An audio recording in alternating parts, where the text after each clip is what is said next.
इस वीडियो में आज हम सीखेंगे कि कीबोर्ड किसे कहा जाता है। कीबोर्ड दरअसल हमारे पास एक इनपुट डिवाइस है, एक ऐसी डिवाइस है जो कि इस्तेमाल होती है डाटा को इनपुट लेने के लिए।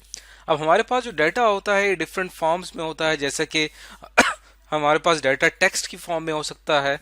हम कोई भी लेट सपोज कोई नंबर इनपुट कर रहे हैं तो उसकी शक्ल में भी हो सकता है। इसी तरह कोई कमांड हो सकती है जो हम अपने इस कीबोर्ड से देख सकते हैं। जैसा कि आप देख सकते हैं यहाँ पे कीबोर्ड की एक पिक्चर दिखाई गई है। इस कीबोर्ड का इस्तेमाल करते हुए आप कोई टेक्स्ट टाइप कर सकते हैं। टेक्स्ट से मुराद क्या है, आप कोई भी वर्ड लिख सकते हैं, कोई भी सेंटेंस लिख सकते हैं।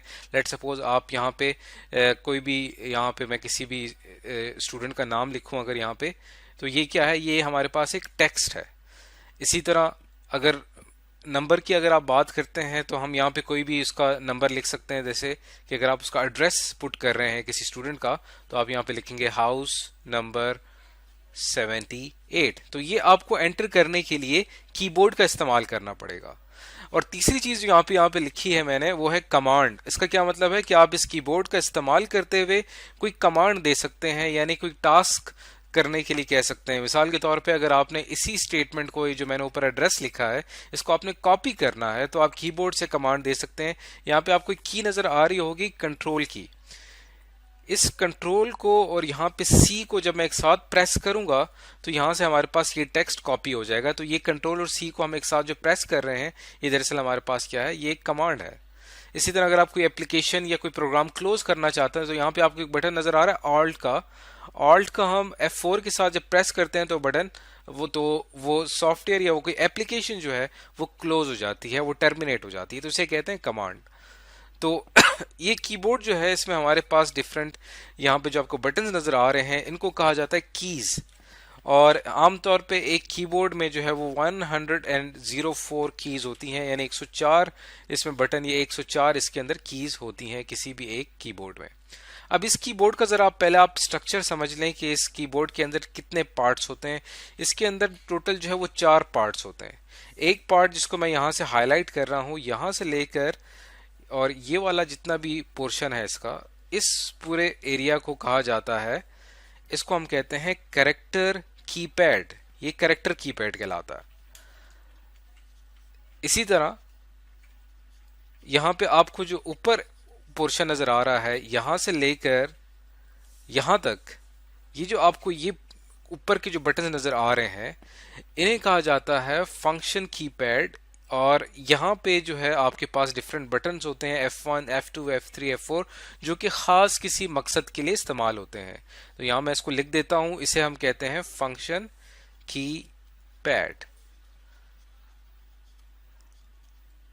अब चलते हैं, ये वाला जो आपको हिस्सा नजर आ रहा है, यहां से लेकर और ये नीचे ये जो आपको एरोज के साइन नजर आ रहे हैं, ये वाला जो हिस्सा है, इसे हम कहते हैं कर्सर कीपैड या कंट्रोल कीपैड, क्योंकि यहां से हम किसी भी टेक्स्ट की पोजीशन को जो है वो कंट्रोल कर सकते हैं।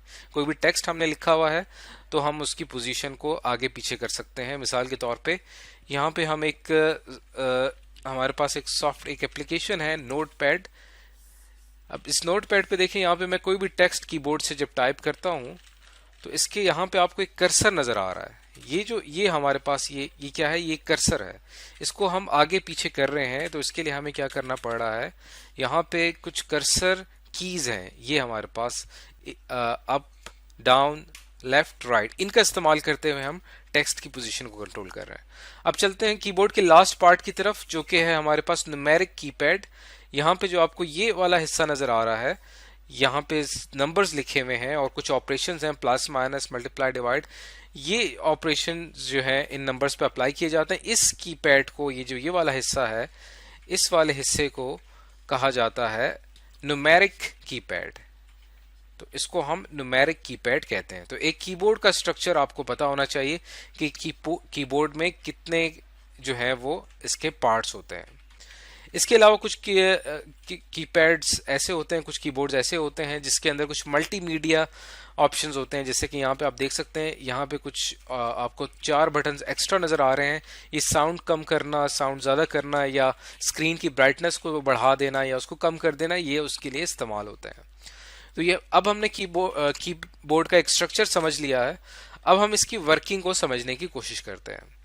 अगर हम कीबोर्ड को ओपन करें तो इसके अंदर हमें इस तरह का एक सर्किट नजर आएगा। ये इटसेल्फ दरअसल एक इंटरनल, एक छोटा सा इसके अंदर एक कंप्यूटर ही होता है। इसके अंदर आपको जहां पे सेंट्रल चिप नजर आ रही है, इसको हम कहते हैं रोम। ये रोम कहलाती है। अब इस रोम के अंदर जो है वो बड़ी ही इंपॉर्टेंट इंफॉर्मेशन होती है, क्योंकि इसके अंदर उन तमाम कैरेक्टर्स की इंफॉर्मेशन मौजूद होती है जो कि आप कीबोर्ड से प्रेस करते हैं। और ये जो रोम है, यहीं से जो है आप जो भी आप की प्रेस करेंगे एक सिग्नल जनरेट होगा। वो सिग्नल आके इस रोम के अंदर जो हमने यहाँ पे बिल्ट इन टेबल है उसके साथ वो मैच होगा। उसके बाद यहीं से वो सिग्नल जो है वो आगे प्रोसेसर तक भेजा जाएगा, कंप्यूटर तक, यहाँ से हम इसको भेजते हैं। तो ये रोम की जो है बड़ी इंपॉर्टेंस है यहाँ पे। अब चलते हैं, अगर हम कीबोर्ड को ओपन करें तो हमें इसके अंदर इस तरह का जो है वो इसके अंदर एक कीपैड नजर आएगा, जिसके अंदर जो है वो सर्किट बना हुआ है। तमाम कीज जो है उनका जाल फैला हुआ है, और जिसकी अभी मैंने बात की थी जिस सर्किट की, वो देखें वो यहाँ पे लगा हुआ है। ये वो सर्किट है जो यहाँ पे आप देख सकते हैं। और ये यहाँ पे जो है एक रोम है जो कि इस पूरे कीबोर्ड को कंट्रोल कर रही है। यहाँ पे मैं लिख देता हूँ रोम। अब जैसे ही होता क्या है, जैसे ही आप कोई बटन प्रेस करते हैं तो एक कीबोर्ड किस तरह से फंक्शन करता है। तो जैसे ही आप कोई की प्रेस करते हैं तो क्या होता है कि हमारे पास जो ये कीबोर्ड का सर्किट होता है ये दरअसल कंप्लीट हो जाता है, क्योंकि जैसे ही आप कोई बटन प्रेस करते हैं तो वहां से जो है वो करंट का फ्लो जो है वो स्टार्ट हो जाता है, सर्किट आपका कंप्लीट हो जाता है। और फिर यहाँ से एक सिग्नल जनरेट होता है जिसको हम कहते हैं, उसके लिए हमने एक नाम रखा है, उसको हम कहते हैं बाउंस। ये बाउंस सिग्नल जैसे ही जनरेट होता है तो ये फौरन जाके उस सर्किट के साथ कनेक्ट होता है, और उस रोम में जो मौजूद हमारे पास कैरेक्टर्स का टेबल है वहां से वो बाउंस कैरेक्टर जो है वो मैच होता है। और हमारे इस कंप्यूटर को ये पता चलता है कि आपने कीबोर्ड से कौन सी की प्रेस की है। तो जैसे कि यहाँ पे एक पिक्चर से आपको दिखाया गया है कि यहाँ पे आपने एंटर की प्रेस की, ऐसे आपने एंटर की प्रेस की तो कीबोर्ड के अंदर का जो सर्किट है वो कंप्लीट हुआ, जिससे हमारे पास बाउंस जनरेट हुआ in the form of charge, और वो फ्लो किया उसने रोम तक। और वहां पे हमारे पास एक करेक्टर मैप मौजूद है, इसके अंदर तमाम कीज का करेक्टर और हर एक की एक वैल्यू मौजूद है, और वहां से हमें ये पता चल जाता है कि आपने कौन सी की प्रेस की है। और फिर हमें जो है वो सिग्नल भेज दिया जाता है आपके मेन कंप्यूटर तक, और कंप्यूटर जो है उसको प्रोसेस करता है और आपको अपनी स्क्रीन के ऊपर उसका रिजल्ट आ जाता है।